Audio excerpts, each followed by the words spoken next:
The Black Rose. We thought it was the most beautiful thing ever, my partner and me. I'm a lesbian, and I used to be married until we found that fucking rose. No, until I found it. Our anniversary was coming up, and I just wanted to surprise her. I mean, genuinely surprise her. I wanted to be special, something she wouldn't ever see coming. She'd always been able to figure out what I get her every year. I hated being so predictable. To be honest, I kind of stumbled upon the rose. I was frustrated that she'd be able to figure out what I'd planned again.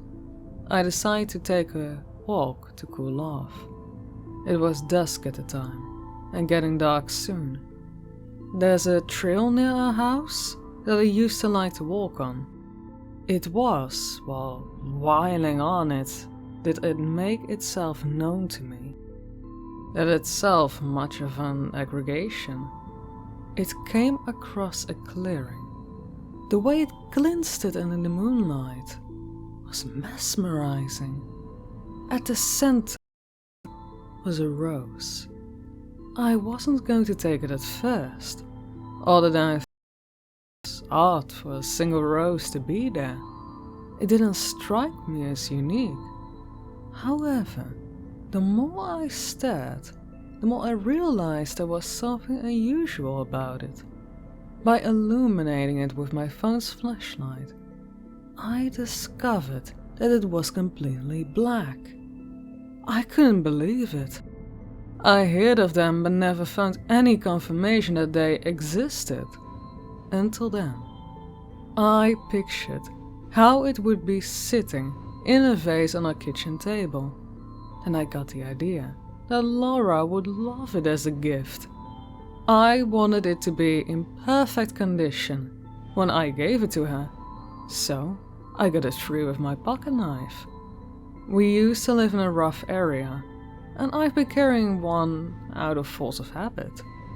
I would never have been able to get out of that hellhole if it weren't for her. How did I repay her for it? By giving her that nightmare. That was the best way to describe it. A nightmare that lures you by appearing pleasant. I wish I knew. I would have burned it if I did. She looked so happy when I showed it to her. She apologized for being so noisy and ruining the anniversary surprise. I said I was sorry for storming off earlier. We hugged, and after putting the rose in some water, went to the restaurant I got on reservations at. We had a great night. We laughed like we did when we first started dating. The next day I noticed she was acting kind of strange. She kept sniffing the rose. I asked her why she kept doing that. "It smells so nice," she had told me in a tone that sounded almost dreamlike. Besides that, I didn't notice anything odd about it. I even smelled it a few times and it didn't make me feel weird. However, the longer it was in her home, the more I began to realize something may not be right with it. Laura went from obsessed with it to outright addicted over the course of a month. Getting her to part ways with it was almost impossible. I even grew more drawn to it. She wasn't wrong. It really does smell nice. It's still clutched tight against her chest, now that she can let go. It changed while we slept. I woke up in the middle of the night to hear what sounded like writhing coming from her side of the bed. My initial thought was that a snake had somehow gotten into the house. This was already frightening enough, so imagine the terror I felt when I saw what was under the sheets. The rose had grown. Several thick vines had sprouted from it. They were covered in thorns and had embedded themselves in Laura's skin. I was mortified when I saw this. I could see the vines moving under her skin. Whatever that rose is, it's alive. It's a predator. I tried waking her up only to realize that she would never be waking up again. With horror, I realized that she was rotting away. Underneath the vines, I could see parts of her melting flesh. It didn't take long to realize she wasn't breathing. In fact, from the looks of it, she'd been dead for hours. The only solace I have is that she seemed happy to have died. She's still smiling. Even despite how much of her has rotted away, it hasn't gone away yet. I'll make sure it doesn't. I'll make sure that it is the last part of her I'll ever see. I only wish I could see her eyes one last time. The rose causes hallucinations. I know Laura saw them because I have only hers are far more pleasant. It sprayed something on my face. I didn't see it coming. I was trying to see if I could pull that rose off her.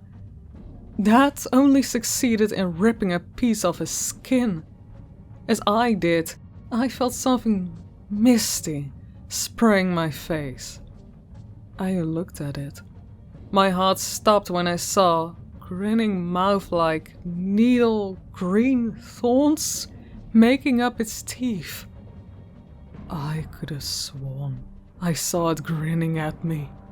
Something far worse greeted me when I turned from the bed. Twisted shadows covered the wall. Despite now their hallucinations, they still terrified me. I still see them. They say things. They say things we used to hear back in high school about how we were freaks. One even sound like Susan, that fucking bitch who outed us. He can believe me when I say we got her back from it. She never did so much as even glance in our direction after that. Now though, I hear her mocking laughter and those insults. Hearing my parents say them makes me feel the worst of all. I haven't spoken to them in 4 years. I wonder what they'll think when we're found. Probably that I was possessed. That's what they thought when they found out about my preference. Laura's parents weren't much better. Both of our parents threw us out. It took us 2 years of working to the bone to save up enough to get a place of our own. We were only able to do this by working together. Those times have filled my heart with memories, struggle. However, there were also ones of happiness. It was only a month after we moved that I proposed. Oh, we were both so happy, but now I only regret and fear. I've started to rot away too. I'm already seeing parts of my body turn black. Thorns keep poking out of me. They'll come out one at a time, each one causing more excruciating pain. Every time they do, I feel myself losing strength.